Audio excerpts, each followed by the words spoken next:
Thank you, everyone. Good evening, ladies and gentlemen. 새해 복 많이 받으세요. 춘제 과일러. I hope I said that right. I just learned the Chinese reading yesterday. And in Korean, I just said, may you have many blessings for the New Year's. Likewise. My name is Mina Kim. Thank you for such a warm welcome. Before I begin, I'd like to thank the Montgomery County GOP leadership and sponsors and members for inviting me and having me here today. I'm deeply honored to share with you my journey as the founder of the biggest youth conservative movement in South Korea and also leader of freedom movement in Korean American community in America. This occasion not only marks the beginning of the new year within the lunar calendar, but also serves as a reminder of rich cultural heritages we all carry, regardless of where we may find ourselves. So I'm deeply grateful that America is a nation and a hub that brings these cultures together and where we're able to hear about all the great heritages. For those of you who are not familiar with who I am and what I do, I will briefly share with you my story and how I became involved in civil movement to promote great American values. I was born in Seoul, Korea, to parents who love American movies. Every Saturday night, we would have something called S&M, not SNL, where we had our very own weekly movie night called Saturday Night Movies on our state broadcasting station. I did not have any knowledge about a country called America until when I was 4 years old, when my parents began to show me these interesting American movies. I still don't know the reason why, but whenever the movie night came, I became extremely excited. And at the age of 4 and 5, while all of my other friends were watching cartoons on Cartoon Network, I preferred to watch American movies with my parents. Here we go. My favorite movie I liked watching back then, over and over again, was called Free Willy. Does anybody know Free Willy? Okay. The reason why I'm trying to tell you this story is because what parents show their children when they're young has a lot of influence on their values in the end, in the future. And I have to explain the plot of the movie briefly. The plot of the movie is about a young orphan named Jesse rescuing his new friend, a killer whale, Willy, in an aquatic park. And I was corrected last night that Willy was actually a killer whale, not a dolphin. I was 6 years old when I watched this movie, so. Well, Jesse saves Willy in the end and allows Willy to go back to his family in the ocean. So what I remember from watching this movie was simple. Freedom and family are important. So in 2019, I'll fast forward a little bit. I created a YouTube channel for myself trying to find a productive way to spend my free time. I decided to create English videos, English teaching contents, which became pretty popular. I gained about 10,000 followers within a short period of time. But then as I kept creating educational contents like that, I felt this positive burden in my heart that I wanted to be a good influence for those people that God's given me. So in October 2020, I was looking for some good articles and contents so I can translate them into Korean and so that Korean people can study English with it. And I found a good topic that would get me plenty of sources and articles for the next few months. And that was 2020 US presidential election. So as I was delivering the elections news at first, I called myself a centrist. Don't worry, I'm not anymore. I'm more on the far right, as people call me. But because I didn't want to be biased, and also because I wanted to raise many followers, make a lot of money, and build a fancy studio for myself. And then I gained about 130,000 followers in just 2 weeks, as I spent 14 hours every day for 6 months, reading articles, filming, editing, and posting videos. And then COVID broke out. I continued doing what I was doing in the small bedroom. Then on January 6th, 2021, as I was doing a 16-hour live show on my channel on joint session of Congress, about 1 million people gathered to listen to the real-time news on what was really happening in the States. people poured into my channel because the mainstream media as well as the social media canceled and blocked some critical information we need to know. So I try to be true to my audiences and deliver them fair news. And after January 2021, it became more difficult for me to earn profit from YouTube. When I voiced conservatism or Christianity on YouTube, my videos were deleted or were restricted. But I'm still running my channel with the same 130,000 followers after 4 years, and you might wonder why I'm still doing this. Well, I didn't achieve that original goal that I had planned, but then I started realizing that maybe God had different plans for me. So I started attending political conferences and conventions and met many interesting people. Even though I wasn't famous, by God's grace, I was able to meet with many Republican politicians, Christian ones, and hear their true stories. And by attending these events, I met many young Americans engaged in the political process with a deep understanding of the country's founding values. In Korea, we don't really have this. And this inspired me to organize an event last November called Build Up Korea. If you would see on the flyer on the chair that was there, you could see what happened in Build Up Korea last year. We invited American conservative politicians and leaders to talk about America's founding values and how it has affected Korea. We had about 1,500 youth attending from all over the nation. We're going to have the second event this year in August. And also we're going to organize the Korean and Asian American community and hold that in Atlanta and calling it Build Up Atlanta, September this year. I believe it is important for people to be engaged and be inspired to love their nation. Do you guys all agree with that? So let me tell you a little bit about me. I was born in Korea and I came to America to study at a young age. I learned American history before I actually got to learn Korean history. I was so into American culture and history that I was not really interested in my own Korean heritage at all. But all this has changed as I learned more about the United States recently through my experiences. I started wondering how my own country was founded, and I realized that I don't really know anything about my own founding father. So I researched. The Korean education curriculum, interestingly like America, is greatly influenced by the teachers' union. And also like America, they want to besmirch the founding fathers. It's the same pattern. The first president of the Republic of Korea was Dr. Syngman Rhee. Korean students learned that he was a dictator and he was responsible for dividing the Koreas and that he was terrible. But as you all may guess, the truth is quite the contrary.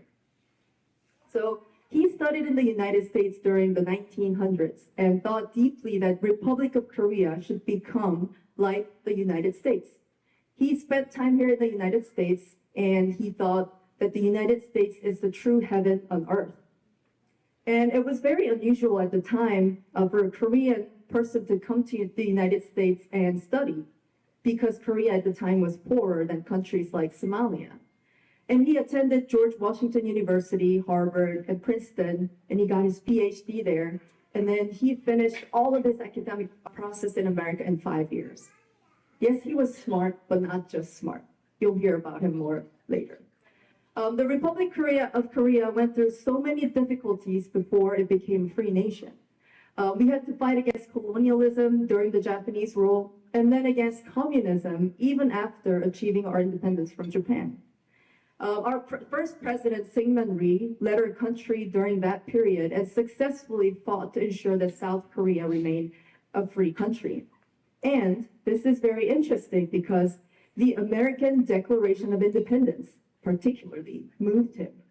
And I want to read this together with you. I don't have the text here, but I believe a lot of you already know this is from the Declaration of Independence. We hold these truths to be self-evident, that all men are created equal, and they are endowed by their Creator with certain unalienable rights, that among these are life, liberty, and pursuit of happiness.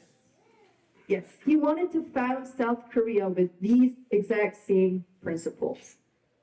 The Korean people, who had no concept of freedom throughout their history because we had lived under a monarchy, Japanese rule. We finally got to experience this freedom for the first time thanks to his vision. Do you know the story of Moses in the Bible when he brought people out from slavery in Egypt? In order for him to lead people out of the slavery, he had to cross the Red Sea while he was being chased by the Egyptian army. With Moses' boldness and love for his people, he was able to lead his people from slavery to cross the Red Sea. And then in their new land with freedom, God provided them food and clothes. However, even with the freedom, people started to complain to Moses, saying that they needed more food, more clothes, and more comfortable shelters. As soon as they became free, they all wanted to go back to their slavery life, which they were used to. Korean people were exactly the same to Syngman Rhee. But what's amazing about our first president is that he never complained back. He stayed strong and he led Korean people with certainty that this is the only way for us to achieve freedom. So 70 years later, Korea has become the 10th largest economy in the world and now is a leader in culture and art. Do you all know K-pop? Pretty girls and boys dancing and singing. And you all like K-food, Korean barbecue, and you can't turn on Netflix without seeing advertisements for Korean dramas. How was all this possible? Well, first, we had American missionaries came to Korea. They spread gospel, they built schools, hospitals, and highways, helped our country develop, and their love was unconditional. And then secondly, we had our great first president, Syngman Rhee, who was influenced by the missionary when he was in jail. And then he received gospel. And then he decided to bring Korea to become a free nation like the United States with the concept of American freedom. And then he continued with the American military leading the United Nations forces to protect South Korea when the communist North invaded. So this unique American quality has touched not only South Korea, but other nations around the world. As you all know, why did America send its young men to fight in 2 world wars in Europe?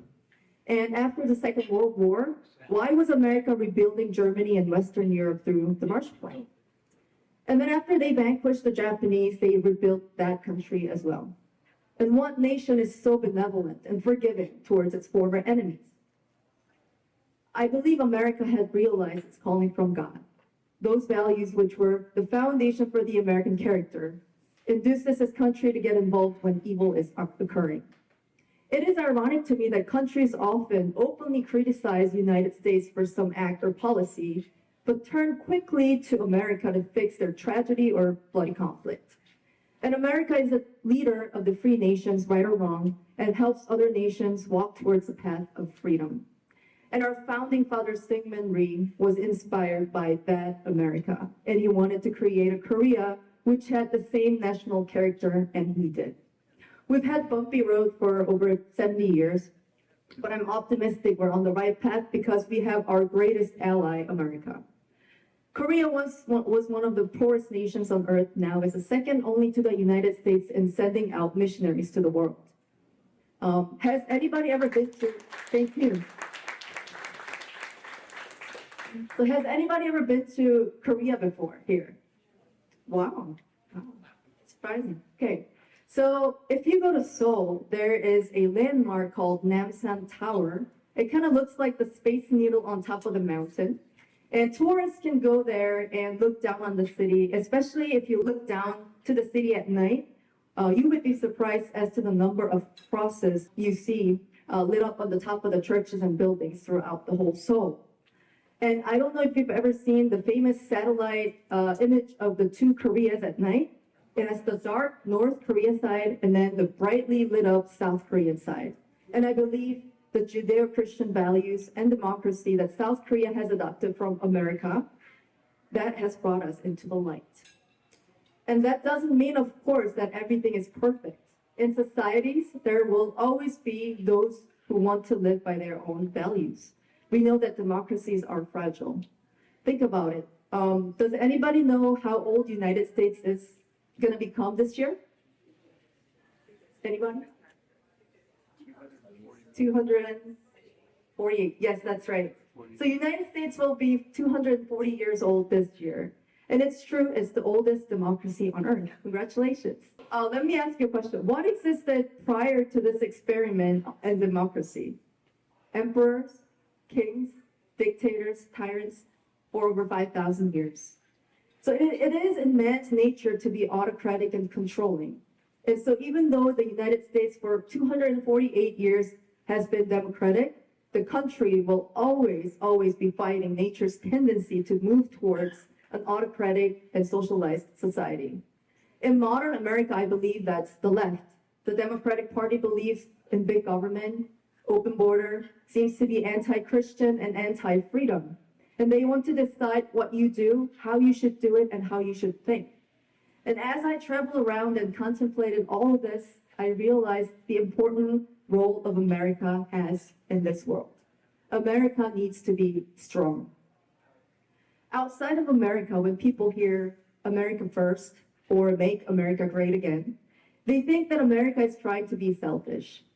It is easy to say that, but history proves otherwise. It's never been a selfish country. The slogan means, it's really saying that let's not become like every other countries in the world, but let's stay true to our American heritage. That is why, unashamedly, I support Donald Trump over Biden for this year's presidential election.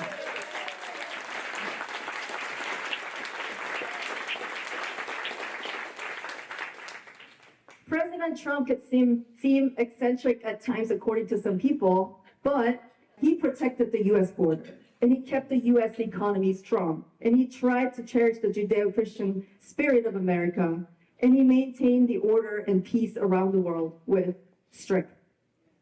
So for 4 years in office, he was attacked by the mainstream media and swamped. For 4 years outside of the office, he's been attacked by the media and the swamp, and he continues to fight. In times of trouble, I believe great leaders rise to the occasion.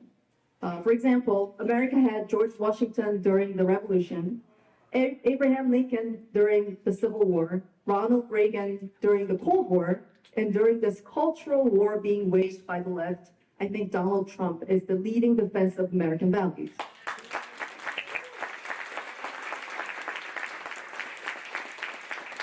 His personality may rub many people in the wrong way. However, when the American people vote, you are not voting for Miss Congeniality.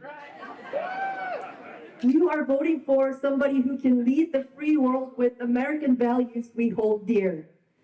Who will not cave to the socialist naysayers and propagandists? I think in American politics, Donald Trump. In Maryland politics, who here is filling that role? I think those who are running this year and those who have stepped up are worthy of recognition. And that's why I'm so proud of you here. And I'm proud that you're working so hard to defend the values that aren't popular in the blue state. It may be easy to give up because Maryland's it's never gonna change, right? But according to the Old Testament, God asked Noah to build an ark out of the blue. The sky was clear and there was no sign of rain, but God asked him to build an ark. Noah made an ark, steadfastly obedient when everyone laughed. And eventually the window of the sky opened and the rain poured down, and the whole world was flooded by water and silence. And at that time, the people who chose to be with Noah were safe and saw God's work. I believe you all are building the 21st century ark now, and there will be a time when it floats. Living in the United States, you enjoy the fruit of freedom born from great values. Although that freedom is threatened by the left, you and the audience continue to fight for the American values. If we go to the Korean War Veterans Memorial in DC, you see a sign on the wall saying, "Freedom is not free." I actually first saw that sign when I was 10 years old, when I came to America for the first time for a space camp at NASA. It was supposed to be a space camp, but when I look back, I feel like God had picked me up and put me into the place which I would find so inspiring today. So freedom has never been free. Where there is freedom, there has always been blood of brave men and women. And maintaining freedom is sometimes very uncomfortable. But once we are a free citizen, it is our calling to become the light to all the darkness. I want to end my speech today with the famous quote, "The only thing necessary for the triumph of evil is that good men should do nothing." You here in the audience today are doing something. That's right. God bless you. God bless America. Thank you.